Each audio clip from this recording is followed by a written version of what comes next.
Good morning friends, welcome to shorthand helpline. Shorthand helpline में आप सभी का स्वागत है।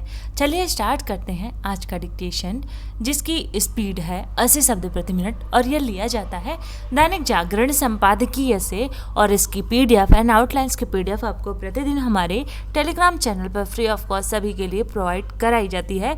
तो यदि आप मेंबर ना भी हैं तो भी यह डिक्टेशन की पीडीएफ एंड आउटलाइंस की पीडीएफ आपको प्रोवाइड कराई जाएगी हमारे टेलीग्राम चैनल पर। यदि आप मेंबर नहीं हैं तो नीचे कमेंट कर सकते हैं और जो आउटलाइन रह जाती है वो हमारे आप टेलीग्राम ग्रुप में पूछ सकते हैं। टेलीग्राम ग्रुप की आउटलाइन ग्रुप है, ज्वाइन करने के लिए आप अलग अलग कमेंट कर सकते हैं या फिर कमेंट में आप दोनों ज्वाइन करने के लिए पूछ सकते हैं। और जो मेंबर हैं इस डिक्टेशन को आप ट्रांसलेट कर सकते हैं और ट्रांसलेट करके रिज़ल्ट अपना देख सकते हैं। तो रिज़ल्ट आपको कहाँ देखना है, चलिए हम आपको बता देते हैं। क्योंकि जो मेंबर होते हैं उनका एक अलग वेबसाइट होती है एंड ये यूट्यूब की अलग से होती है, तो आप दोनों को प्रैक्टिस कर सकते हैं सेम आईडी पासवर्ड से। तो चलिए देखते हैं। आपको जाना है हैप्पी स्टेनो सर्च करना है एंड जैसे ही आप इस पर क्लिक करेंगे तो आपको आईडी पासवर्ड मांगेगा जो दिया गया है आपको, वो आपको इंटर करना है और लॉगिन करना है। लॉगिन के बाद स्टेनो टेस्ट में जाना है।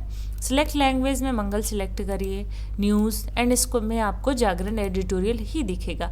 स्टार्ट टेस्ट पर क्लिक करेंगे, क्योंकि यूट्यूब से डिक्टेशन लिख रहे हैं तो आपको प्ले करने की ज़रूरत नहीं है, क्योंकि जो पेड मेंबर्स होते हैं वो यहाँ से प्ले करते हैं, उसके बाद ये डिक्टेशन यहाँ पर लिखते हैं। तो ओके करेंगे, फिर उसके बाद चलिए स्टार्ट करते हैं। फॉन्ट सेलेक्ट कर दिया है मैंने पहले से ही, अगर आपने सेलेक्ट नहीं किया है तो आपको सेलेक्ट करना होगा। चलिए टाइप करते हैं। कुछ गलतियां जानबूझ के करते हैं और कुछ गलतियां कम करते हैं।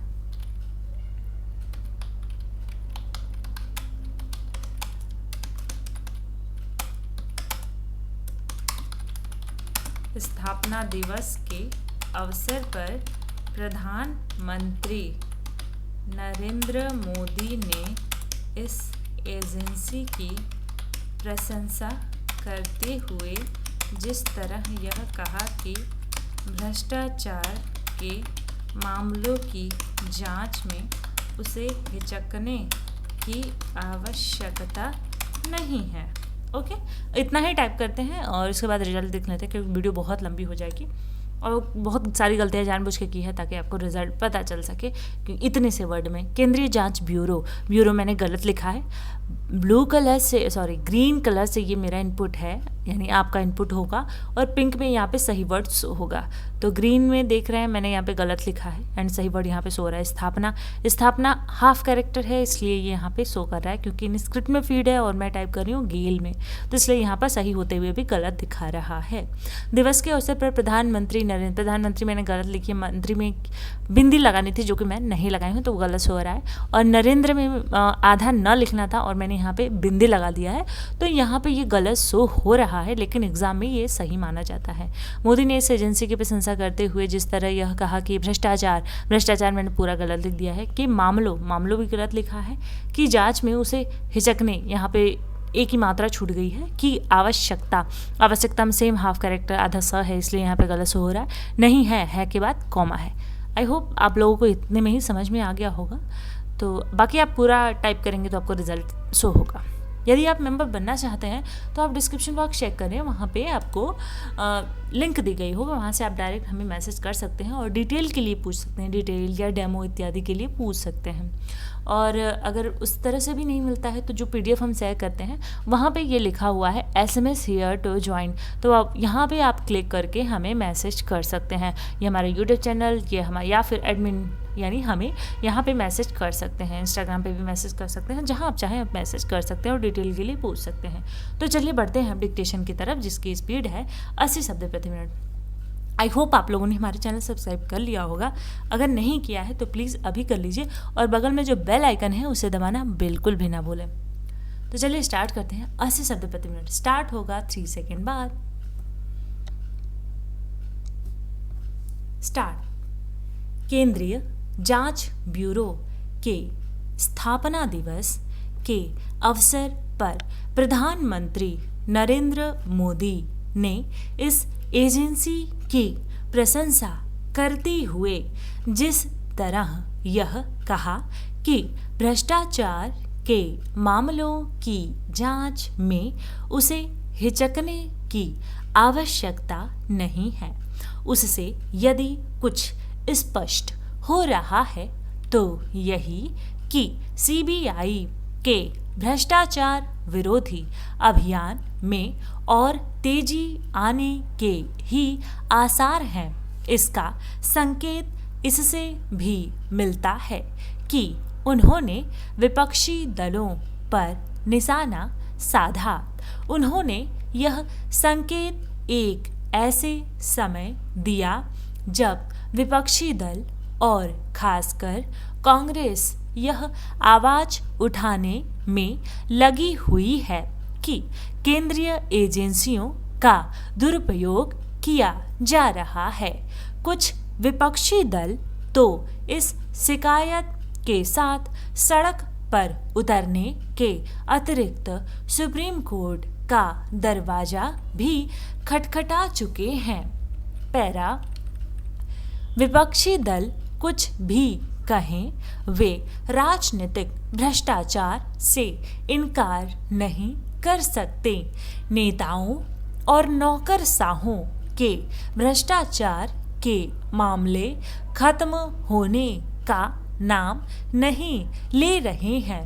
क्या विपक्षी दल यह चाहते हैं कि इन मामलों की जांच न हो, अथवा वे इस नतीजे पर पहुंच गए हैं कि राजनीतिक भ्रष्टाचार पर लगाम लग गई है? उनका निष्कर्ष जो भी हो, देश की जनता इसकी अनदेखी नहीं कर सकती कि भ्रष्टाचार के आरोपों से घिरे नेताओं अथवा उनके करीबियों के यहाँ से अकूत संपदा मिलती रहती है। जनता इससे भी परिचित है कि कुछ नेता और नौकरशाह किस तरह रातों रात अरबपति बन जाते हैं। पैरा भ्रष्टाचार के खिलाफ सीबीआई की सख्ती कायम रहनी ही चाहिए, लेकिन इसके साथ ही इस पर विचार भी होना चाहिए कि क्या यह एजेंसी नेताओं, नौकरशाहों और अन्य प्रभावशाली लोगों से जुड़े मामलों की जांच सही तरह कर पा रही है।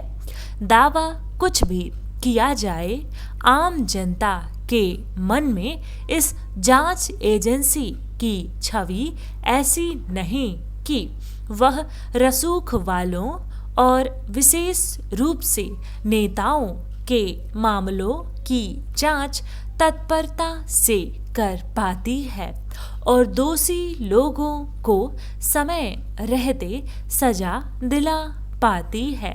यह किसी से छिपा नहीं कि ऐसे मामलों की जांच किस तरह लंबी खिंचती रहती है। भ्रष्ट तत्वों को मुश्किल से ही उनके किए की सजा मिल पाती है। पैरा यह सही है कि समय के साथ सीबीआई कहीं अधिक सक्षम हुई है और उसकी कार्यप्रणाली भी बदली है, लेकिन यह प्रश्न अनुत्तरित है कि वह बड़े लोगों के मामलों की जांच में प्रभावी क्यों नहीं सिद्ध हो पाती। यदि सीबीआई को अपनी छवि में सुधार करना है और जनता के बीच एक प्रभावी जांच एजेंसी के रूप में अपनी पहचान बनानी है, तो उसे अपने में कुछ बदलाव करने होंगे।